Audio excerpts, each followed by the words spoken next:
Guys, sa aking paglakad-lakad, nakita ko na rin ang mangga. Pero, kunti lang siya guys. Hindi tulad dati. Merong mga puno na wala pa talagang bunga. May mga puno na nauna na siyang nabunga. So, ito siya guys. So, ito siya. So, hindi pa naman natin siyang pwedeng kuhanin kasi maliliit pa. Naalala ko guys yung story ng asawa ko dito. Kasi yung story niya guys ng asawa ko dahil sa mangga na ito guys is, alam nyo ba, yung asawa ko guys is mahilig talaga guys sa mangga. So ngayon, itong mangga na to guys, kahit ganito lang siya guys kaliit ha. Tapos wala pa siya guys mga buto, mga ganyan 'di ba? Ganyan kalaki is wala pa yung buto. Kinakain na niya yan guys, kahit dagdang lagta pa. Kinakain na niya yan guys nang maliit pa siya or mga 9 years old or 10 years old. Mahilig talaga siya guys sa mangga. Tapos yung family naman kasi ng asawa ko guys, hindi naman sila farmers. So wala silang mga tanim na mga ganyan guys. So yung inaakyat daw guys ng asawa ko is tanim ng iba.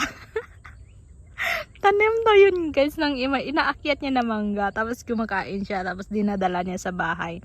So meron na siyang ano nito guys. Meron siyang story sa katawan nito guys. Yung 'di ba nasobrahan siya guys ng kain ng mangga guys. Nasobrahan siya ng kain ng mangga. So yung ngayon, yung nangyari sa kanya guys, nagka-boil siya, naka-boil.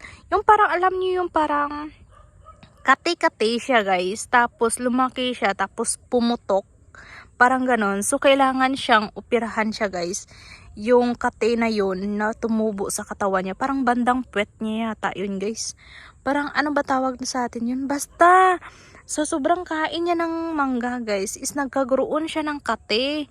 Tapos yung kate na yun guys is iisa lang yun siya. Tapos tumubo sa pisngi ng puwet niya guys. Tapos sobrang laki. Hanggang umabot guys na kailangan siyang kunin or stitch yun. Kasi pumutok nga siya guys. Medyo malaki. Kailangan nilang hiwaan yun. Yung ano ba yun? Yung boil? Parang ganon yung tawag guys. Parang kate. So ngayon, yun yung story ng mangga sa kanya guys. Tapos, naalala ko guys, nung bata yung asawa ko guys, sabi niya sa akin is, ayaw niya guys pumasok sa school guys. Ayaw niya pumasok sa school nung mga elementary siya.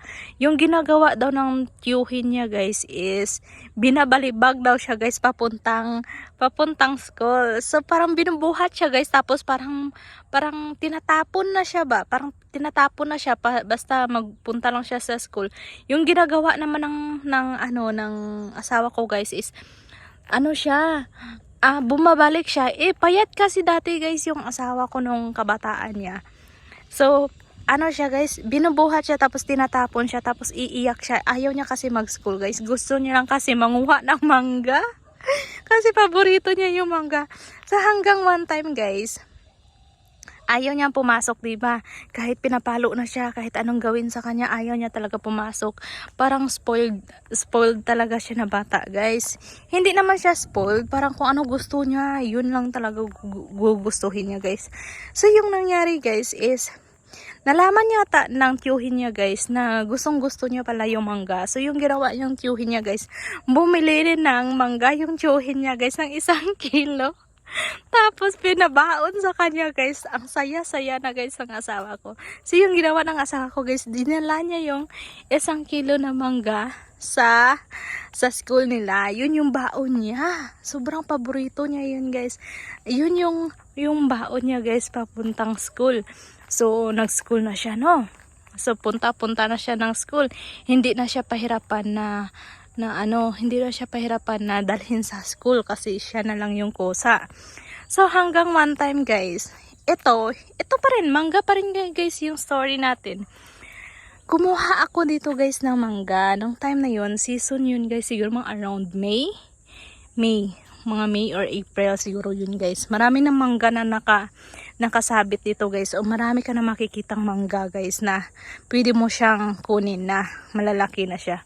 So ngayon, yung asawa ko guys, kumuha ako yata yun mga 3 kilo yata yun guys, mga 3 kilo. yung nakuha kong mangga. So dinala ko sa bahay. Kasi nga, story nga ng asawa ko guys is mahilig siya sa mangga, no? 'Di ba si mangga boy siya? So ngayon, merong recipe sila guys na pwede mo siyang lutuin. Tapos, pwede mo siyang gawing dessert. Parang mango jam na yung kinalabasan niya guys. Ganon yung pagkaluto dito. So one time, gusto niya guys kumain ng raw na mangga, hilaw na mangga. Kumain siya guys ng gabi. Kumain siya ng gabi guys, yung hinalo niya asin, pepper, tapos green chili na powder guys. Tapos kinain niya guys. Gabi yun ha, nung hapon. Ang sarap-sarap talaga guys ng kain niya. So mga natulog na kami no, mga around 2 a.m. or 3 a.m. guys. Sumakit yung tiyan niya guys. Yung parang, yung sakit daw ng tiyan niya guys is napipilipit talaga siya sa sakit ng tiyan niya. Tapos sa sobrang sakit ng tiyan niya guys is tinatawag niya yung mama niya. Sabi niya, mama, mama. Sabi niya ganun guys. So ako naman guys, andun ako. So parang pinipiga daw guys yung tiyan niya. So parang nagka-idea na ako nung time na yon. Nung kumain siya nung kagabihan yun guys, sabi ko, wag ka kumain. Sabi, baka sasakit yung tiyan mo kasi gabi na. Sabi ko ganun. So hindi nga ako guys nagkamali. So habang sumasakit yung tiyan niya guys, ayaw niya ako guys na sa tabi niya. Gusto niya guys is yung mama niya, tinatawag niya yung mama niya. So parang na-hurt ako doon guys kasi sabi ko, andito naman ako, bakit ang yung mama mo yung hinahanap mo? So ayun na nga guys. So mga more than 1 hour yata guys na napipilipit siya sa sakit guys. Mga nag-start yun mga around 2, magti-3 na yun yata guys ng umaga. Mga around 2 a.m. to 3 a.m. So more than 1 hour siya guys na nagpipilipit sa sakit ng tiyan niya guys. So ngayon, naisipan ko, mga alas 4 ng umaga guys, mag alas 5 na yun, naisipan kong tawagan yung friend niya. Yung friend niya na kapitbahay namin. Nadalhin na lang siya sa ospital. Sobrang namumutla kasi siya guys. Tapos kahit anong lagay ko, nilagyan ko siya ng efficacy sa likod. Uminom siya ng gamot na iwan ko. Kung ano-anong gamot ininom niya guys. Tapos binibigyan ko lang siya guys ng warm water. Panay ko lang siya painom ng warm water. Tapos hanggang one time guys na andyan na yung papunta na yung friend niya para dalhin namin siya sa ospital no. So yung nangyari guys, nagsuka siya. Sobrang daming sinuka niya guys. At ang suka niya guys is puro mangga, yung parang hindi natunaw na mangga, buo pa siya guys. So pagkatapos ng sinuka niya guys is nahimasmasan siya guys, parang tumahan yung sakit ng tiyan niya hanggang nawala. So hanggang nung time na yun guys, na-identify talaga namin na dahil sa mangga yun. So simula noon guys, nung sumakit yung tiyan na muntik na siya masugod ulit sa ospital is hindi na siya ulit kumain ng mangga. So, takot na siya guys kumain ng mangga. So, ayan guys yung storytelling ng aking asawa about mangga. So, siya is si Mangga Boy. So, ngayon is nag-iba naman na.